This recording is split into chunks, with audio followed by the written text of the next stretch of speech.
Abrimos, señoras y señores, la tertulia en este martes que es 4 de febrero del año 2025. Siendo primer martes del mes, lo que corresponde, lo que llega es la mesa de análisis político. ¿Y a quiénes saludo hoy? ¿Quiénes integran la mesa? Voy por orden alfabético, puede ser. Daniel Buquet, bienvenido, buen día. Bueno, ¿qué tal? ¿Cómo están todos? ¿Todo en orden? ¿Pasaron las vacaciones? Casi. Mira que esta semana estoy de liceo, estoy haciendo una excepción. Opa, qué honor. Así que Qué estrictamente honor. la semana que viene me activo académicamente. Bueno, salteo un nombre en el orden alfabético, voy con Adriana Raga, licenciada en Historia, socia y cofundadora de la consultora Cifra. ¿Cómo te va, Adriana? Hola, ¿qué tal? Un gusto. ¿También has estado de vacaciones? También, pero ya estoy. Plena actividad. Sí. Camila Ceballos, ¿cómo te va? Muy bien. Ya está reintegradísima, ya pasé todo el dolor de volver, ya está. Asumiste. Asumí. Y el último saludo es para Gonzalo Puch, politólogo. Buenas. Que debuta en estas lides acá en la tertulia, en la mesa de análisis político. ¿Qué tal, Gonzalo? Un gusto. ¿Edad? Mi edad, 35. 35. ¿Antecedentes? ¿Cómo te ubicamos? Y alumno de Daniel Buquet. Pues yo hasta hice una maestría afuera e increíblemente lo tuve profesor. Yo Buscando No, no me lo saco diversidad, más de pero arriba, no. es increíble. No zafo. Difícil Yo dije, zafar. de acá sí, no. Y apareció. Bueno, ¿y hoy tu actividad cuál es? Hoy investigador y docente en la Facultad de Ciencias Sociales. También estudiante. Bueno, bienvenido. Suerte. Gracias, igualmente. Vamos a ver cómo te va. Pasamos al primer tema. Sí, hay dos, casi que en espejo, son los dos temas que tenemos. Encaramos el uno. Cuando falta menos de un mes para que tome posesión del cargo el presidente electo Yamandu Orsi, la mayoría de los ministros designados ya presentó al equipo de jerarcas que estarán al frente de las direcciones de cada cartera. Al día de hoy solo resta conocer a quienes acompañarán en su gestión a la futura ministra de Defensa, Sandra Lasso. Ahora, en las próximas semanas, el gobierno electo avanzará en las designaciones de directores de las empresas públicas y además iniciará la negociación con la futura oposición por los cargos que les correspondan en esos organismos. ¿Cómo han estado siguiendo? ¿Qué les ha parecido el armado del gobierno de Yamandu Orsi, la forma como se procesaron las decisiones, la forma como se comunicaron? ¿Qué dicen? Toma la posta, Camila. Bueno, perfecto.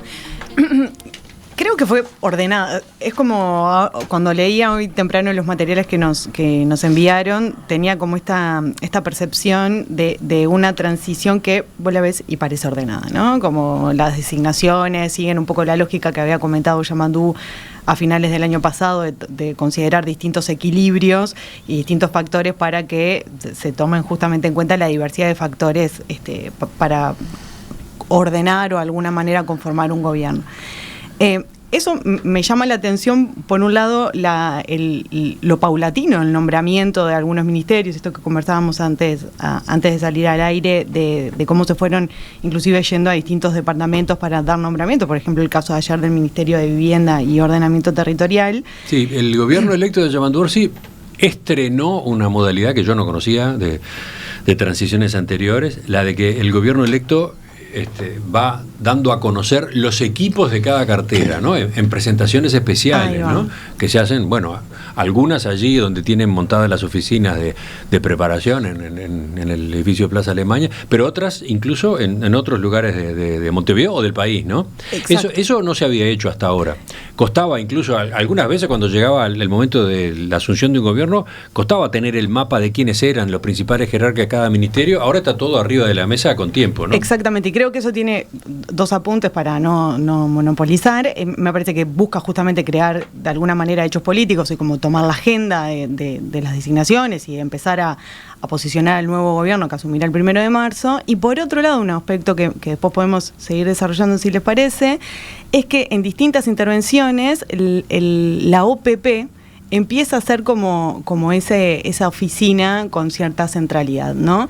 En las últimas declaraciones, con esta idea de que sea la OPP la que lidere ese diálogo social, ese justamente diálogo por la seguridad social, me parece que se va planteando como un actor o una institución interesante a darle seguimiento. Tengo esa impresión, como que se fue generando distintos hechos políticos con determinadas negociaciones detrás, que se va a picar la semana que viene con las empresas públicas y las negociaciones con los otros partidos. Recordemos que al frente de la Oficina de Planeamiento y Presupuesto va a estar el contador Rodrigo Arim, ¿no? Que es alguien a quien conocemos de su actividad universitaria, ¿no? Conocemos como rector, ex rector de la Universidad de la República. Exacto. ¿Qué más, Daniel?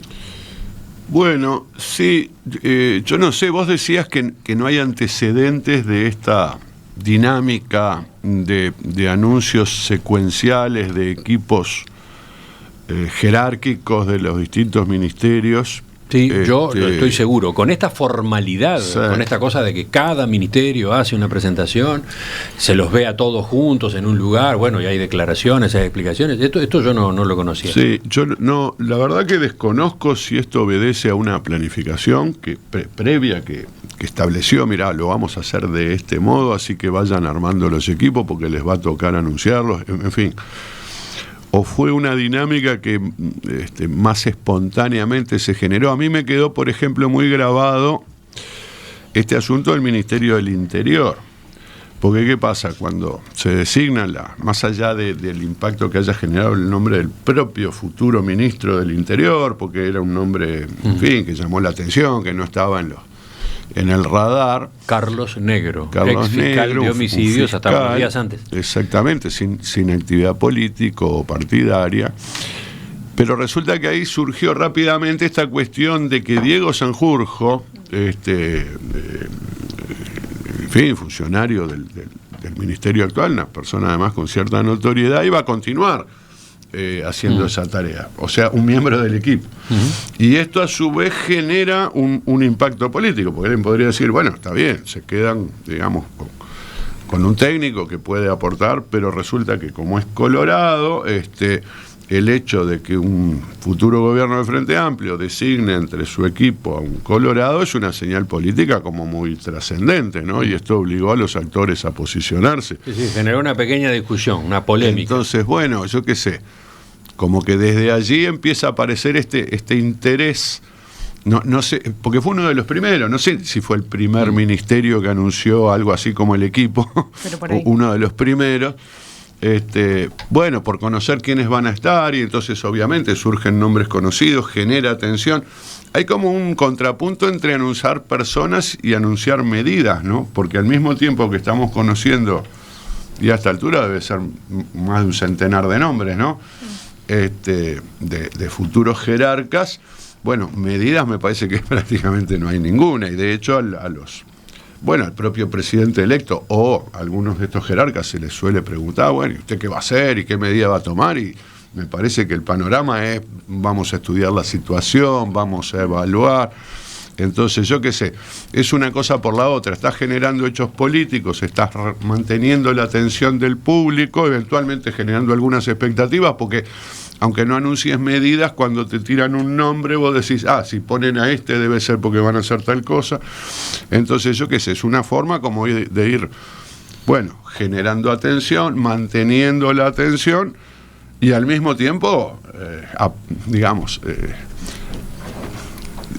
divertir, ¿no? en el sentido, como decía Rubén Yáñez, que es vertir hacia otro lado, divertir. Porque bueno, te vas quedando un poco en ascuas, ¿y qué harán? ¿Cuál será la primera medida? No, le preguntan, van a derogar la LUC, ¿no? Hasta la vicepresidenta, eso me llamó la atención, pero también fue un momento, ¿no? Que dijo que iba a estudiar con su equipo, qué iban a hacer y no sé qué. Es raro porque como que no parece la jurisdicción más específica de la vicepresidencia, ¿no? Bueno, pero hablando de primeras medidas, Orsi adelantó algo que recién mencionaba al pasar Camila, ¿no? Una de las primeras decisiones después de asumir será la convocatoria a un diálogo para preparar una reforma de la protección social. Se había hablado de esto durante la campaña, pero se lo plantea ahora en estos términos: reforma de la protección social, enfatizando que no se trata solo del sistema de jubilaciones y pensiones. Y el encargado de presidir ese diálogo será el próximo director del OPP, Rodrigo Arim, ¿no? ¿no? Está bien, es una actividad. Claro, no sabemos es cómo se va a una implementar, medida, claro. No es una medida de política pública, es la creación o promoción de un ámbito de discusión de donde eventualmente saldrán recomendaciones de política pública. Seguimos, a ver cómo están viendo estos Sería primeros igual, pasos. Gonzalo.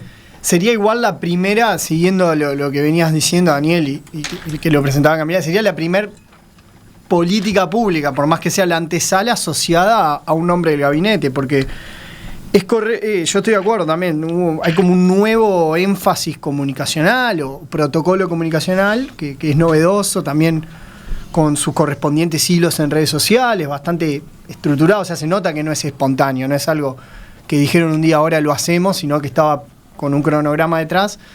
Pero es cierto que en otras medidas quizás relevantes o políticas públicas esperadas, como era este tema de Arasatí, ahí no estaban asociadas a un nombre. De hecho, hay una opinión que corre por un lado de quién va a ser el ministro, que sabemos que está en contra, pero luego el foco pasó, el interlocutor pasó a ser el Pacha Sánchez, o sea que volvió como a la presidencia, al presidente. Y aquí en el diálogo de seguridad social sería la primera, por lo menos, que tiene como a una persona del gabinete, si es que, bueno, la OPP es el gabinete asociado a un nombre, ¿no? Diálogo de la seguridad social, antesala quizás para generar algún tipo de proyecto de ley. ¿Y quién de estas figuras que fueron presentando paulatinamente está a cargo o lo liderará? En definitiva, los veo todavía con una cantidad de preguntas, ¿no? Sí, creo que también otra cosa que no se mencionó es quizá también es una señal del gobierno hacia la interna del frente, o sea, tener todos... Se está repartiendo en la interna ministerios, o sea, esa señal era importante darla pronto para que no siguieran las discusiones hasta abril o mayo. Sí, eso también podría ser otro análisis de la situación. O sea, tener toda la plana, bueno, ya está.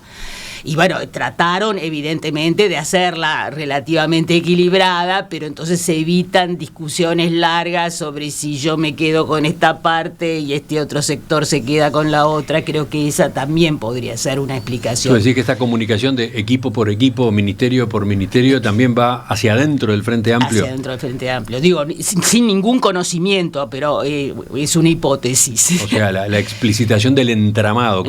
¿Cómo quedó? ¿Cómo quedó? Ya quedó el entretejido de distribución de cargos entre sectores, barras, ahí está. Bueno, capacitados? Exacto, perdón. De hecho, había una nota que comentaba esto, ¿no? La reunión de Felipe Caraballo con Pacha Sánchez para ver estos sectores que no tenían representación, pero que de alguna manera buscaban cargos. Eso es muy difícil. Entonces, claro, toda esa serie de micronegociaciones tienen que ver con esto también. Ahora, respecto a las medidas, yo tengo alguna expectativa, infundada completamente, pero que en el o no, que en el mensaje del 1 de marzo, ahí se anuncie alguna serie de medidas de política pública concreta, porque ahora lo que tenemos es, bueno, la OPP se encargaría de esto que puede, como decía Buquet, decantar en una medida de seguridad social. Respecto a la seguridad ciudadana también, ¿no? No hay mucho, simplemente los nombres de personas que venían de la anterior gestión, pero no medida concreta. Entonces, creo que el 1 de marzo se están guardando...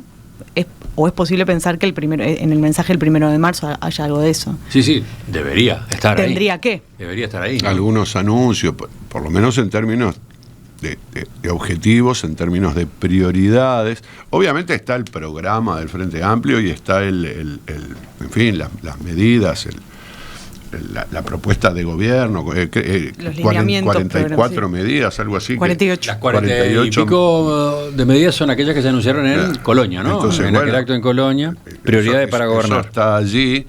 El tema es que, bueno, no se ha avanzado en esa dirección. Yo creo que hay un componente también de prudencia, ¿no? del gobierno. Está bien lo de sacarse de encima toda la negociación interna y dejar resueltas cosas que no generen expectativas innecesarias, como a veces surgió, que se empezó a manejar algún nombre que después no se concretó y cosas por el estilo. ¿Cuántos nombres cayeron? ¿no? Claro. Sí. ¿Cuántos nombres dieron vuelta, se dieron como un hecho y después, llegado el momento, cuando efectivamente vino la comunicación, no estaban, ¿no? Entonces, Yo creo que el punto también es, bueno, en esta situación, no es una situación ni de crisis, ¿no?, franca, donde el Frente Amplio llegó en el 2005 con una emergencia social, ¿no? Entonces ahí había como, bueno, acá hay que arrancar el primer día con esto porque esto no se resiste más. No estamos en una situación de bonanza espectacular, no estamos en una crisis, entonces es como que predomina la prudencia. Además tenemos un presidente cuyo perfil es más bien pragmático, ¿no? No es alguien que dijo, no, yo me voy a poner al frente de estas 2 o 3 cosas porque me juego la vida en esto. Entonces, claro, yo creo que está predominando mucho la prudencia para que una vez que está todo este tema de la transición y la información, y si la información está completa y si es suficiente, entonces... Y hay un tema que pasa a ser como una especie de telón de fondo, la situación fiscal, ¿no? ¿Cuál es la situación fiscal? ¿Qué dicen los números? ¿Cómo va a entregar el gobierno al nuevo las cuentas públicas? Y por lo tanto, ¿qué margen hay? ¿Qué margen hay para tomar o no tomar determinadas medidas, ¿no? Y siempre la situación es peor que la que te dicen. Porque yo tengo que justificar después que, no puedo atender. Mirá que me encontré con un balurdo que no te imaginás, ¿no? Que, mejor ni te cuento. Entonces, no puedo, lamentablemente no puedo. O sea, siempre va a tener que ser mucho peor que la que dicen que es. No, pero bueno, ese es un tema de discusión. Si hablamos de la transición ahora, si no solamente nos enfocamos en el gobierno electo y sus preparativos, sino además en cómo está manejando el vínculo con el gobierno que se va, ahí hay un tema, ¿no? Ahí hay una cuestión árida que crispa al punto de que, bueno, dio pie a un choque fuerte ayer entre el presidente Lacalle Pou, la ministra Susana Arbeleche, y Mario Vergara, porque, bueno, se había manejado un número que no era. Pero el punto es cómo están los números, cómo está la situación fiscal, cómo está en comparación con lo que entregó el Frente Amplio, ¿no? Es esa comparación esta con seguimos en campaña. Estamos desde hace años en esa cosa de cómo están los números hoy, cómo estaban al final del gobierno de Frente, cómo están hoy. Bueno, y ahora llega el momento de comparar cierre con cierre, ¿no? Y la transición. No, porque el Frente se queja de que no le damos todo y ellos nos dieron mucho menos información que la que le estamos dando ahora. Me gusta que se estaba midiendo, que a mí me parecía ya era cómico, pero en esto de la sobrecomunicación se medían carpetas. Sí. Yo decía, yo le di 4 carpetas, 5 carpetas, y eso ya parece un poquito, yo sé que capaz que fue un tema de resolver rápido, un poquito una tomada de pelo, ¿no? Porque pueden ser 1000 carpetas o 1.000.000 de gigas. Lo que importa es la calidad de la información, ¿no? Que después salió Valcorba a decir lo que me dieron era lo que está en los portales de lo que puedo ver hoy. Ya, y mismo hizo algunos chistes sobre documentos viejos, ¿no? Lo que importa, claro, lo que ahora mismo están viendo, que fue eje de discusión, creo que casi como el primer ministerio anunciado fue el de Economía, entonces algunas cosas se sabían, fue casi que el tema principal, o por lo menos más duradero de la campaña, era ese. En el cual participamos ese actor, decía, bueno, ¿cuáles son los números? Todo este tema de la postergación de pagos, adelanto de impuestos, que a franca medida, bueno, Daniel cuando llegó hacía un chiste, pero estábamos comentando un poco antes, pero tampoco lo sabemos, o sea, espero que lo sepa el gobierno electo, pero la ciudadanía no tiene ese número hoy, a ciencia cierta, ni cerca, ¿no? Sabemos que Vergara se equivocó, eso sabemos. Y pidió perdón. Claro, pero yo creo que eso se hubiera arreglado mucho, no sé si se acostumbra en Uruguay, pero eso se puede arreglar con mejores portales de transparencia, ¿no? Pues si ese número es de libre circulación, cuando esté, ¿no? Definido obviamente a final del año, ya está, nadie se equivoca, ¿no? Pero a ver, recordemos de qué estamos hablando por las dudas que los oyentes se hayan distraído con las noticias. La ministra Arbeleche cuestionó al senador Vergara, que había sostenido que esta administración solicitó a entes autónomos que adelantaran 1.400 millones de dólares en impuestos. ¿Para qué? Para mejorar el resultado fiscal. La ministra respondió que la cifra que manejó Vergara es un disparate. Relató incluso que Lacalle Pou se comunicó con Orsi para manifestarle su disgusto porque no es aceptable que se digan estas mentiras. La ministra Arbeleche habló de mentiras. Y allí fue a lo concreto, dijo, el adelanto de impuestos, que es algo usual en la gestión fiscal, que no es un invento de esta vez, fue de 60 millones de dólares. 60, Vergara había manejado 1.400 millones. ¿Qué pasó luego? Bueno, Vergara admitió que se había equivocado con la cifra, sin embargo, insistió en ese que es el punto de debate, ¿no? Eso no cambia que el gobierno quiere mostrar cifras del déficit fiscal menores a la realidad. Vergara indicó que la falta de transparencia con la que opera el gobierno en la transición lleva a que se generen discusiones y confusiones que podrían evitarse si se actuara de otra manera. Y entonces, bueno, enumeró cuáles son sus inquietudes. Dijo, he planteado que el gobierno ha desarrollado prácticas para disminuir la cifra de déficit fiscal. Adelantan ingresos del 2025, postergan pagos a proveedores de este año para el siguiente, postergan la registración de gastos en infraestructura por montos considerables. Sí, más allá de que yo creo que en todos los ámbitos hay una tendencia a dibujar cifras, en fin, cuando tenés alguna, desprolijidad o algo que preferís que no sea tan evidente. Yo creo que acá hay un punto interesante porque el déficit fiscal fue como un caballito de batalla de este gobierno, ¿no? Y fue un cuestionamiento muy duro de los blancos, del partido de la coalición, a los gobiernos del Frente Amplio, y un caballito de batalla, al punto que votaron una regla fiscal y todo lo demás. Entonces, cuando el déficit fiscal del gobierno es parecido, ¿no?, del gobierno que iba a tirar abajo el déficit, es parecido mucho al que en realidad recibió del Frente Amplio, se genera una situación de conflicto discursivo, ¿no? Y vos que venías a hacer esto, mirá lo que hacés lo mismo que yo. Y bueno, el tuyo era peor, ¿no? Que el peor es el tuyo, lo que pasa es que si vos lo dibujás, entonces parece mejor, pero no es. Pero es parte de la discusión ideológica, ¿no? Más allá de la transparencia, que entiendo que siempre se puede perfeccionar, los partidos de izquierda son gastadores, ¿no? Sí. Claro, esto es la lógica universal, de la, digamos, occidental, ponele si querés, del conflicto ideológico. Las izquierdas gastan, las derechas ahorran, ¿no? Buscan reducir impuestos ahorrando, reduciendo gasto público, con eficiencia, bla, bla, bla. Vamos a reducir los impuestos y vamos a favorecer la inversión. La izquierda favorece la redistribución más que la inversión, y entonces para eso gasta más.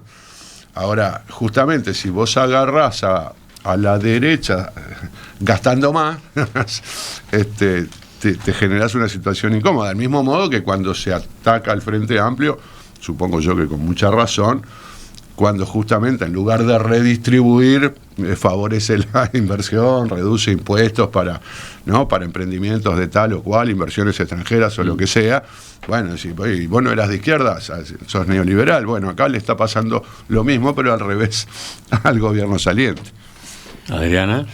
Sí, yo creo que se está perdiendo perspectiva de futuro. O sea, habría que pensar mucho más cómo van a ser los próximos 5 años para Uruguay, y en un contexto internacional complicadísimo. O sea, yo creo que ahí debería estar el foco del próximo gobierno, y no en la cuenta chiquita, que claro, también es importante, evidentemente, pero mucho más lo es. O sea, hoy en realidad en el país, digamos, el gobierno anterior se estaba inaugurando la planta de UPM, por inaugurar la planta de UPM, qué sé yo, había alguna. Ahora se está yendo Yazaki, se podrían ir otras, o sea, es una situación complicada, y todos los anuncios a nivel mundial son más bien en contra de los intereses de Uruguay. Entonces, sí, está planteada la guerra de aranceles con la que inauguró su segundo mandato Donald Trump.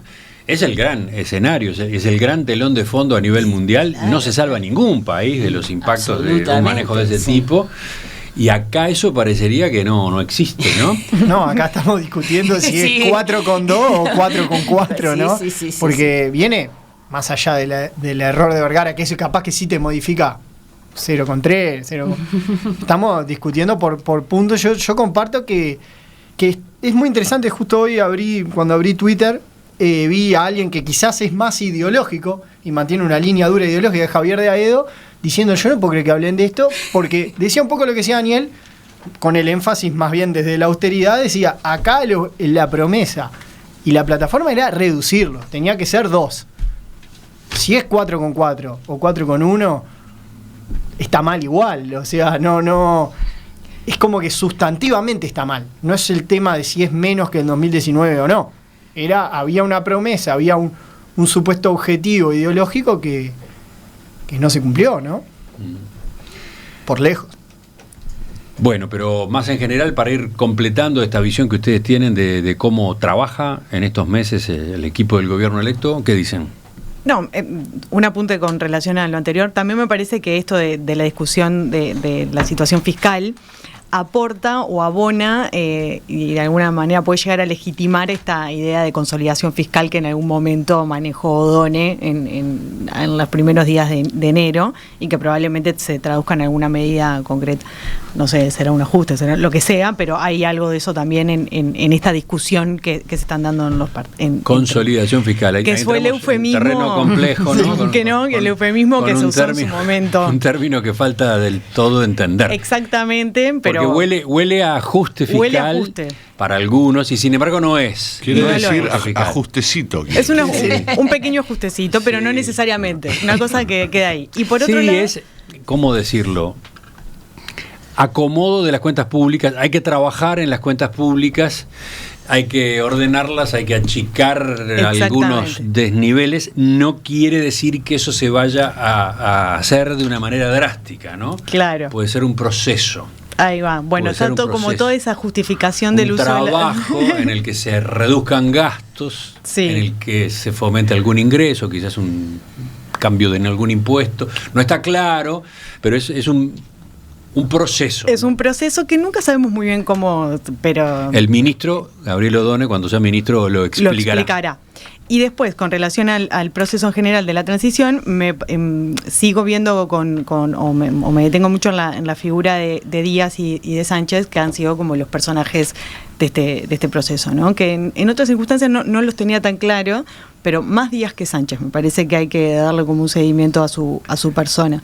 Futuro prosecretario de la presidencia, el ex fiscal de Corte. A ver, ¿qué estás esperando ahí o qué estás anotando ahí? No, me parece que es una persona que tiene una vocación política y que tiene, capaz que me equivoco así rotundamente y no tendría problema en asumirlo posteriormente, pero me parece que él que tiene una ambición política y que la va paso a paso se va como evidenciando eso, y me parece legítimo que así suceda. Sus intervenciones o su forma de intervenir en las últimas semanas van en ese sentido, y creo que su figura acá más va a crecer. Capaz que innovamos, ¿no? Es posible. ¿Capaz que innovamos? Bueno, tuvimos a un secretario de la presidencia que en este caso sería el equivalente al Pacha.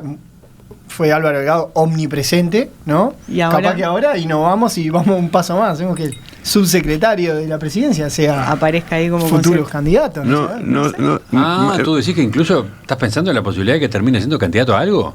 Y yo interpreté de Camila misión política por eso. Me distraje un segundo. Podemos estar ambos equivocados. Ella de Díaz y yo. No, vos me interpretaste bien.